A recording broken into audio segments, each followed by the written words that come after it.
राजकीय, सामाजिक, आध्यात्मिक, शैक्षणिक, शेतीविषयक बातम्यांसाठी आदर्श भारत माझा सदैव न्याय हक्कासाठी आपल्यासोबत. This topic of, as we all know, hypertension is so common. अभी ब्लड प्रेशर के बारे में आप सबको मालूम है. अभी हम में से जितने भी लोग बैठे हैं, बहुत सारे लोगों को ब्लड प्रेशर हो.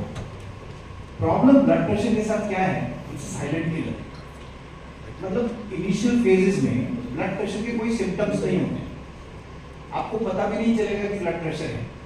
वो जब ब्लड प्रेशर बहुत ज्यादा हो जाता है, ये बहुत दिनों तक रहता है, that is the time when it creates problem.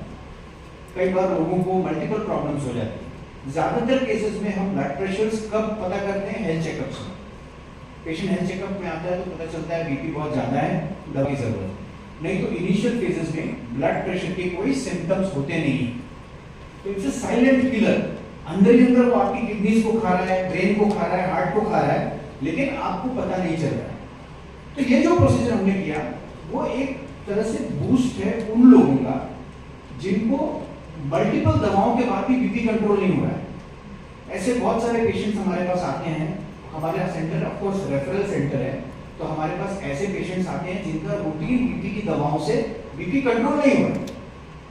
तो ऐसे पेशेंट्स में नई नई टेक्निक्स आती रहती हैं जो पेशेंट्स को हेल्प करती है. अभी जो मोस्ट रीसेंट टेक्निक आई है वो रीनल डीनर्वेशन टेक्निक है, जिसके बारे में हम आपसे बात करेंगे.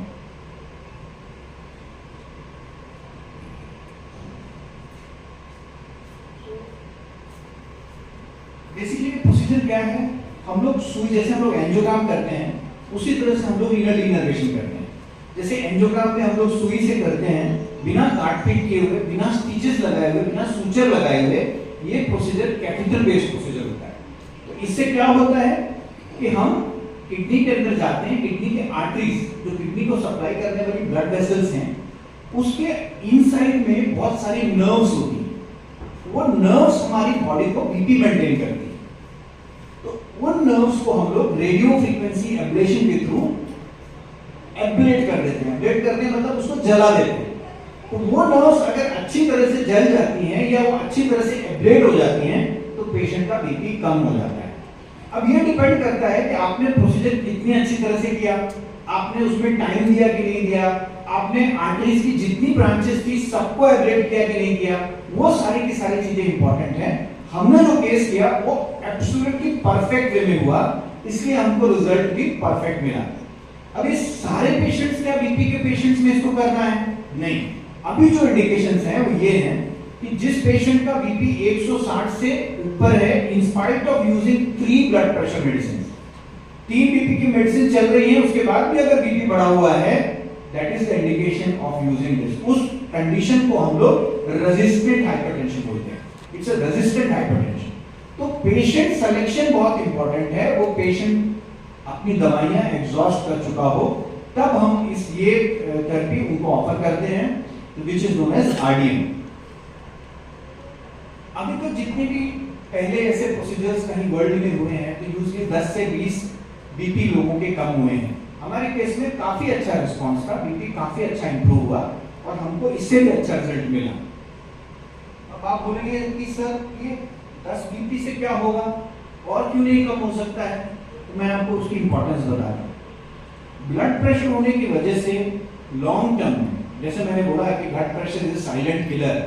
Patient can have heart failure, stroke हो सकता है, किडनीज डैमेज होती हैं. आप बहुत सारे पेशेंट्स की किडनी इसलिए डैमेज हुई है क्योंकि उनका ब्लड प्रेशर बहुत ज्यादा रहता है. We call it as an hypertensive nephropathy. Vision loss, hypertensive retinopathy, तो आंख का रेटिना खराब हो जाता है.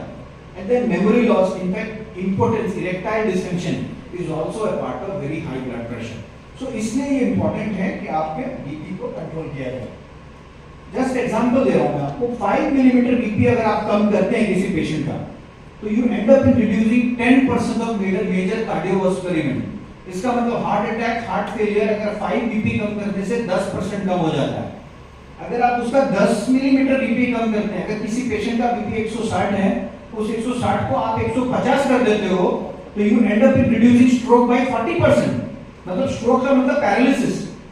आप paralysis 40%. So this is the importance of tight control of blood pressure. That is why we say that blood pressure is actually a silent killer.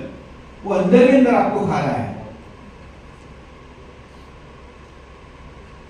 This is the photograph. ये catheter use करते हैं हम लोग उसको एब्लेट करने के लिए।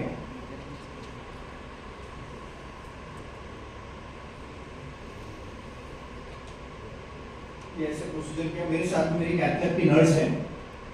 ये जो वायर जा रहा है ये किडनी के आर्टरीज में जा रहा है और इस आर्टरी के ऊपर जो ये डॉट डॉट आप देख रहे हैं ये हमारा कैथेटर है। सो इस कैथेटर से जो सिंपैथेटिक नर्व्स हैं उनको हम धीरे धीरे करके एब्लेट कर देते हैं लेजर से। तो इसका कोई साइड इफेक्ट्स नहीं है सच। इससे पेशेंट को कोई नुकसान नहीं होता, इससे कोई ब्लड लॉस नहीं है, पेशेंट को हम बेहोश नहीं करते हैं। पेशेंट के होने के बाद खाना वाना खा सकता है, अपना अगले दिन पेशेंट वार्ड में शिफ्ट हो जाता है और फिर मोबिलाइज हो जाता है और वो घर चले जाता है। तो इट्स अ सिंपल प्रोसीजर और in expert hand it's just a cake walk.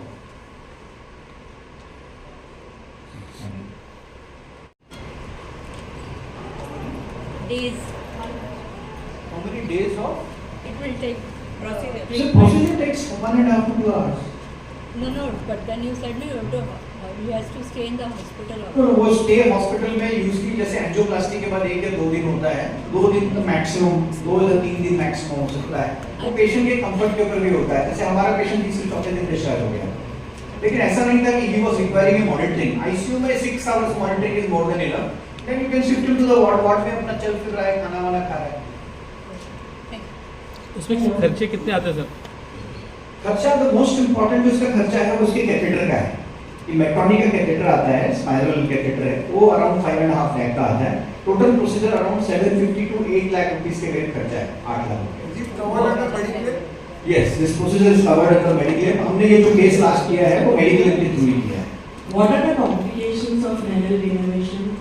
Actually complications तो ऐसा कुछ खास नहीं है, लेकिन किसी भी एंजियोग्राम एंजियोप्लास्टी प्रोसीजर्स में आप जब कोई भी नीडल पंचर करते हो यू कैन एक्सपेक्ट कि ब्लीडिंग हो सकती है, हेमाटोमा बन सकता है।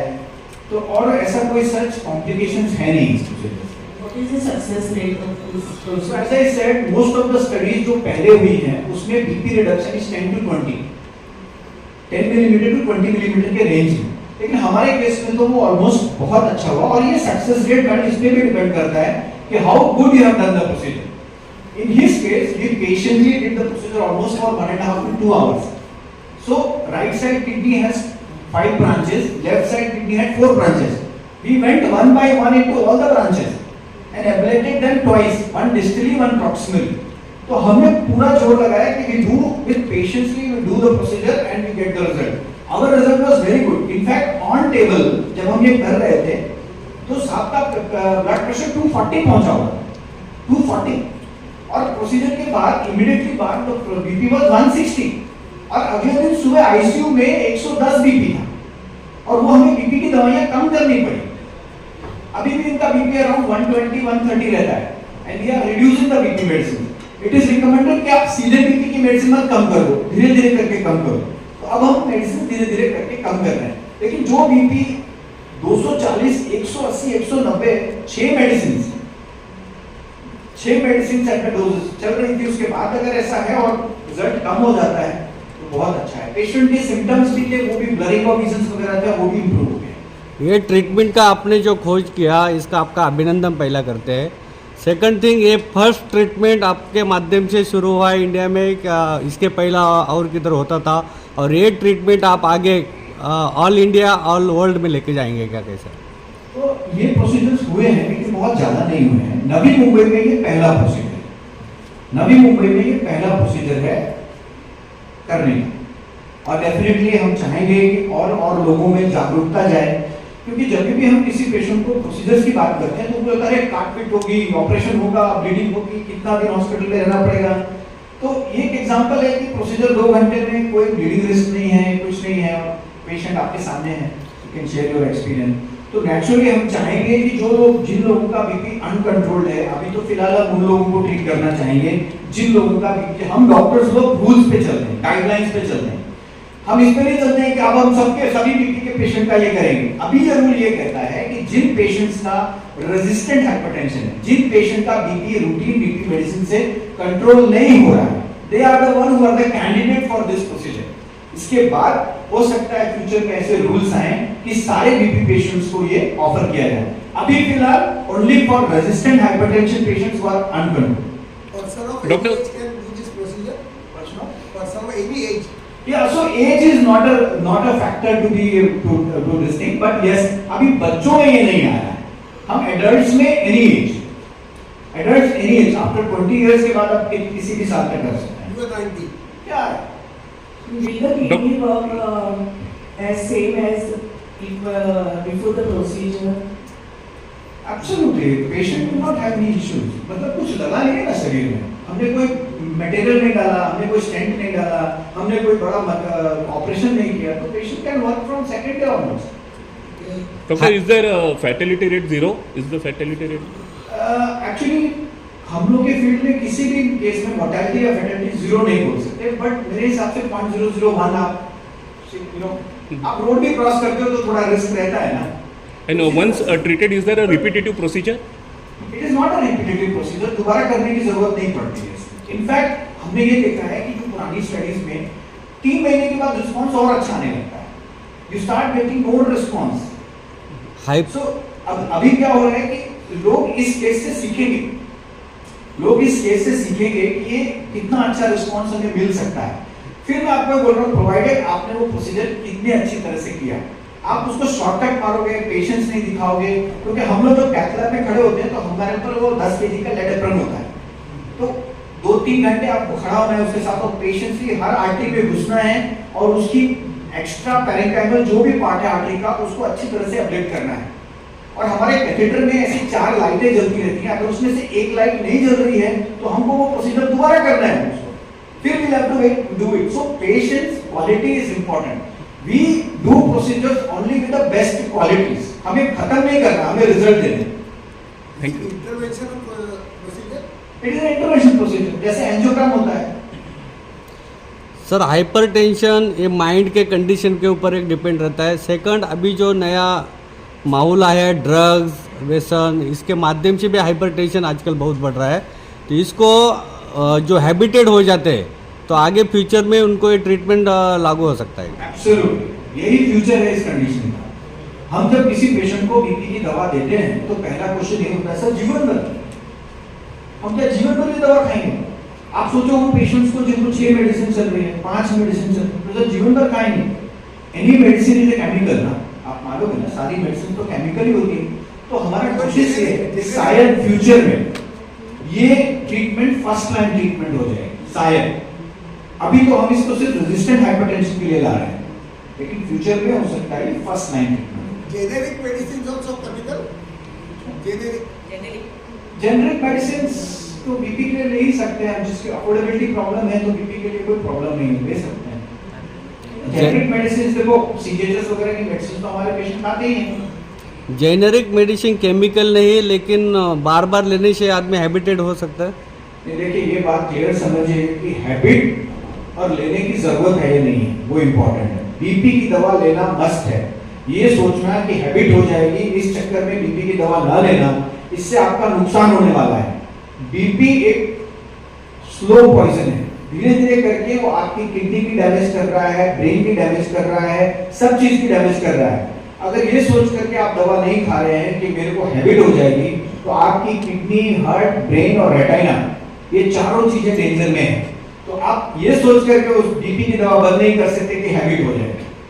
But by avoiding salt, one can control his BP. So salt can reduce, आप सॉल्ट और भी बहुत सारे तरीके, जैसे फॉर एग्जांपल सर ने सही बोला सॉल्ट, तो आप सॉल्ट बंद तो नहीं कर सकते, लेकिन हम क्या एडवाइस करते हैं to avoid added salt.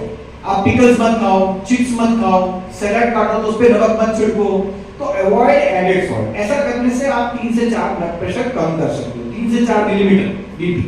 Fruits बढ़ा करके आप 3 से 4 बीपी और कम कर सकते हो। आप अगर अपना वेट 10 किलो कम कर लो, अगर आपका वेट 100 किलो है, आप 90 आ जाओ तो 7 से 8 बीपी और कम कर सकते हो। अगर आप वॉक करना शुरू कर दो तो 5 से 6 बीपी और कम कर सकते हो। तो ये सारे के सारे तरीके हैं जिससे आप बीपी कम कर सकते हो, लेकिन सारे पेशेंट्स में ये फैक्टर नहीं होते हैं ना। कई लोग ऑलरेडी नमक कम खा रहे हैं फिर भी बीपी ज्यादा है, कई लोग ऑलरेडी हेल्दी हैं फिर भी बीपी ज्यादा है। Can milder hypertension be cured by this procedure? That is what we are looking for madam. हम यही सोच रहे हैं कि फ्यूचर में this is going to be the trend. शायद ये हो सकता है कि बीपी की दवाइयों की जरूरत बंद तो नहीं होगी, लेकिन कम हो जाएगी अगर ये प्रोसीजर सक्सेसफुल सारे पेशेंट्स में गाइडलाइंस में आ जाएगा। जैसे मैंने आपको बोला, हम ये अभी प्रोसीजर सबको ऑफर नहीं कर सकते। We doctors follow the rules guidelines. हमारी कार्डियोलॉजी में यूरोपियन सोसाइटी ऑफ कार्डियोलॉजी की गाइडलाइंस है, इंडियन गाइडलाइंस है, अमेरिका अभी ये गाइडलाइंस में आया है कि जो लोग रेजिस्टेंट हाइपरटेंशन, जिनका बाकी दवाइयों से बीपी कंट्रोल नहीं हो रहा है, टू ऑफर दिस। तो जैसे आपको मालूम है कि ब्लड प्रेशर जो है एक ऐसी बीमारी है जो आपके बहुत सारे ऑर्गन्स को अफेक्ट करती है। वो किडनी हो, हार्ट हो, ब्रेन हो, रेटिना हो। कुछ ऐसे पेशेंट्स भी होते हैं जिनका बीपी रूटीन दवाओं से कंट्रोल ही नहीं होता है, और अगर हम उसको कंट्रोल नहीं करेंगे तो ये पेशेंट्स बाय द टाइम 5, 7, 6 साल के बाद ये आपको किडनी के पेशेंट बन जाएंगे परमानेंटली। किडनी डैमेज हो जाएगी, हार्ट फेल हो जाएगा। देखिए 10 मिलीमीटर बीपी अगर बढ़ता है किसी का, उसको ब्रेन के चांसेस, ब्रेन प्रॉब्लम्स होने के चांसेस 40% बढ़ जाते हैं, स्ट्रोक होने के चांसेस। स्ट्रोक मतलब पैरालिसिस। 5 मिलीमीटर अगर बीपी किसी का बढ़ा रहता है तो उसको हार्ट फेलियर, हार्ट अटैक होने के चांसेस 10% बढ़ जाते हैं। तो ये इंपॉर्टेंट है कि ये जो साइलेंट किलर है बीपी, उसको हमें ठीक करना है। तो अभी कई ऐसे पेशेंट्स होते हैं वो रूटीन बीपी की मेडिसिन से कंट्रोल नहीं होते। अभी जैसे इनको 6 मेडिसिन चल रही थी, एक ही मेडिसिन में 3 दवाइयां थी, वो सुबह शाम चल रही थी, उसके बाद भी बीपी बढ़ा हुआ था। ये यंग पेशेंट है और he is a rider, is a civil engineer, is a rider.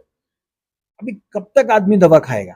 और आगे जाकर कभी दवा छूट गई तो वो जो सिवियर जो रिबाउंड ब्लड प्रेशर होता है, 240 तक पहुंच गया था इनका बीपी, उससे ब्रेन डैमेजेस हो सकते हैं। तो हमने इनको आरडीएन ऑफर किया, रीनल डीनर्वेशन थेरेपी। बेसिकली इस डीनर्वेशन थेरेपी करना कोई बहुत मुश्किल काम नहीं है। इसके लिए आपको एक सपोर्ट सिस्टम की चाहिए होता है, जो अपोलो में अवेलेबल है। जो इसके कैथेटर्स होते हैं वो विदेशों से आते हैं, वो इंडिया में बनते नहीं हैं। तो वो मेट्रॉनिक का कैथेटर हमने यूज़ किया इस केस में, और हमने ये प्रोसीजर 1.5 से 2 घंटे में किया। इसमें जो हम लोग जो नर्व्स को एब्लेट करते हैं वो रेडियो फ्रीक्वेंसी एब्लेशन से करते हैं। मतलब उस रेडियो फ्रीक्वेंसी एब्लेशन का हार्ट के ऊपर कोई या बॉडी के ऊपर कोई लॉन्ग टर्म साइड इफेक्ट्स नहीं है। इनफैक्ट शॉर्ट टर्म भी कोई प्रॉब्लम नहीं है। रेडियो फ्रीक्वेंसी एब्लेशन हम पहले भी हार्ट में यूज करते रहते थे, जब अरिथमियास को ट्रीट करते थे। आपने सुना होगा ईपीएस, आरएफए। तो इसका कोई ऐसा साइड इफेक्ट है नहीं, और बहुत अच्छे से ये प्रोसीजर हो गया। इन्होंने बहुत अच्छी तरह से रिस्पॉन्ड किया। इनफैक्ट जब हमारा प्रोसीजर खत्म हुआ तो टेबल पे इनका बीपी 240 से 160 हो गया था, और अगले दिन जब हम इनको वार्ड में शिफ्ट करने लगे आईसीयू से, तो इनका बीपी 110 हो गया, 110/70-80 ऐसा हो गया। तो ये रिस्पांस बहुत अच्छा है। शायद ये रिस्पांस इसलिए भी इतना अच्छा है, जो हमारी एक्सपेक्टेशन से भी अच्छा था, वो इसलिए क्योंकि हमने इसमें बहुत समय लगाया। हमने अच्छे से जितनी भी उसकी आर्टरीज की ब्रांचेस थी, सब में रेडियो फ्रीक्वेंसी एब्लेशन किया, और वो जो नर्व्स थी उसको अच्छी तरह से ब्लॉक किया। क्योंकि ये प्रोसीजर आप बार बार नहीं कर सकते हैं, क्योंकि एक तो कॉस्ट इश्यूज भी हैं, और ये प्रोसीजर टोटल अराउंड 8 लाख के करीब पड़ता है। तो हम चाहते थे कि इसको पूरा टाइम दे करके ईच एंड एवरी आर्टरी, तो 5 आर्टरीज थी राइट साइड में, रीनल आर्टरी की ब्रांचेस की बात कर रहा हूँ, और 4 लेफ्ट में थी। हम चारों में, 5 में बारी बारी से गए और उस आर्टरीज को एब्लेट किया। तो प्रोसीजर बहुत सिंपल है, इसमें कोई ब्लड लॉस नहीं होता है, इसमें कोई ऐसा बहुत कोई प्रीरिक्विजिट नहीं है। पेशेंट अगले दिन वार्ड में शिफ्ट हो जाता है, मोबिलाइज हो जाता है और घर चला जाता है। अब हम इनके केस में धीरे धीरे करके इनकी बीपी की मेडिसिन कम कर रहे हैं। पहले इससे ज्यादा मेडिसिन से भी बीपी इनका 180-200 ऐसे पहुंच रहा था। अभी हम कम करने के बाद भी वो रोज चेक कर रहे हैं, अपना बीपी 120-130 है। और अब हमारा एम ये है कि हम धीरे धीरे करके ये बीपी की दवाइयां और कम करते जाएं। लेकिन मैं इसमें अगेन आपको कहूंगा कि lifestyle modification, exercise, weight control, ये सब भी बहुत इंपॉर्टेंट है। आप ऐसा नहीं सोच सकते कि मैं जो मर्जी खाऊं, जो मर्जी वेट बढ़ाऊं और बाकी तो हो ही जाएगा रीनल डीनर्वेशन। ऐसा नहीं है। अभी ये रीनल डीनर्वेशन जो है सिर्फ स्पेसिफिक पेशेंट्स के लिए है जिनको रेजिस्टेंट हाइपरटेंशन है। रेजिस्टेंट हाइपरटेंशन का डेफिनेशन मैंने आपको बताया, बीपी कंट्रोल नहीं हो रहा है 3 मेडिसिन के अलावा। 3 मेडिसिन चल रही है फिर भी नहीं कंट्रोल, अभी फिलहाल ये उसके लिए यूज हो रहा है। फ्यूचर में हो सकता है दिस में बी द फर्स्ट लाइन। ऐसा हो सकता है आज से 5 साल के बाद हर पेशेंट को हम फर्स्ट लाइन ट्रीटमेंट, जो दवा नहीं खाना चाहता उसको ये ऑफर करें कि भाई आप आरडीएन करा लो, दवा की जरूरत नहीं है। लेकिन right now it is not the first line treatment. Right now BP medicine and lifestyle modification still remains the first choice of treatment. Of course ऐसे पेशेंट्स के लिए हमको देना पड़ता है, करना पड़ता है। अपोलो हॉस्पिटल भारत के सर्वश्रेष्ठ हॉस्पिटलों में से माना जाता है। तो कई बार अगर ऐसी बीमारी, अगर कोई एक मीडियम क्लास अगर पेशेंट है, अगर यहाँ इलाज कराना चाहता है, तो उसके लिए क्या अपोलो हॉस्पिटल देखिए, उसमें यह है कि हमारे मैनेजमेंट की तरफ से भी काफ़ी सपोर्ट रहता है ऐसे पेशेंट्स को लिए। इमरजेंसी में तो हम लोग शायद किसी को मना ही नहीं करते हैं। कोई हार्ट अटैक करके पेशेंट आता है तो इतनी फ्रीडम हमको दी हुई है to save the patient. Important ये है। खैर, ये प्रोसीजर कोई इमरजेंसी नहीं है, और इम्पॉर्टेंट ये है कि इंश्योरेंसेस भी सब कवर करते हैं। इनका भी इंश्योरेंस था, इंश्योरेंस के इन्होंने अप्लाई किया, अप्रूवल आया, फिर हमने किया।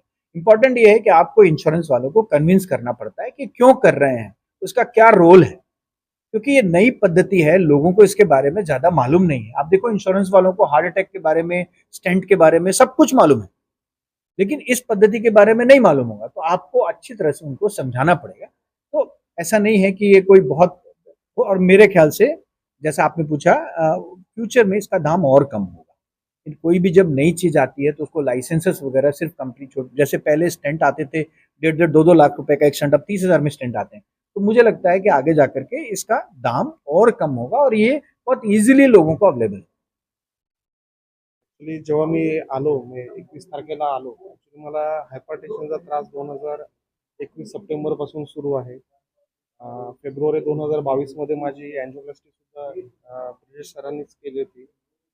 जेव्हा मी 2 दिवस अगोदर आलो ऑपरेशन करायच्या अगोदर, तेव्हा एकदम बीपी शूट झालेला. 3 महिन्यापासून मला ब्लरी विजन, म्हणजे मला अस्पष्ट दिसायचं, चक्कर यायची, तोल जायचा.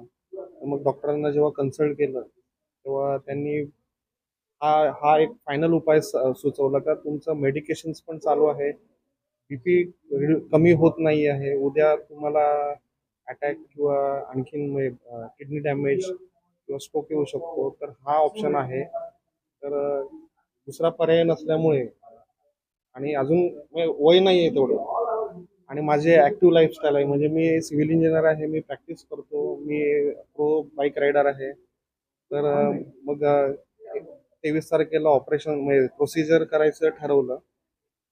जास्त फार वेळ नाही, एक कॅथलॅबमध्ये 1.5 ते 2 तासाचा प्रोसेस होता. सेम डे मला ICU मध्ये शिफ्ट केलं. दुसऱ्या दिवशी संध्याकाळी मला नॉर्मल बाहेर वॉर्डमध्ये त्यांनी शिफ्ट केलं. 27 तारखेला डिस्चार्ज भेटलं. आता सगळं म्हणजे नॉर्मल आहे, म्हणजे ब्लरी विजन नाही आहे, बीपी नॉर्मल आहे माझा. त्याच्यामुळे आता मी माझे जे दररोजचे ड्युटीज आहेत ते परफॉर्म करायला मी आता हे झालेलो आहे. सोमवारी डॉक्टरने माझं मेडिकेशन पण कमी केलेलं आहे. आणखी 3 महिन्यानंतर ते अजून कमी करतील.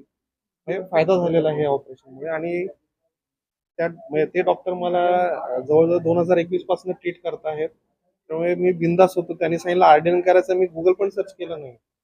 डॉक्टर म्हणाले करायचं आहे, हे झाल्यावरती तुमचं नॉर्मल लाईफस्टाईल जगता येईल. म्हटलं हो. व्यवस्थित सर्जरी केलेली आहे, आणि आज मी माझं आयुष्य पहिल्यासारखं परत जगायला सुरुवात केली.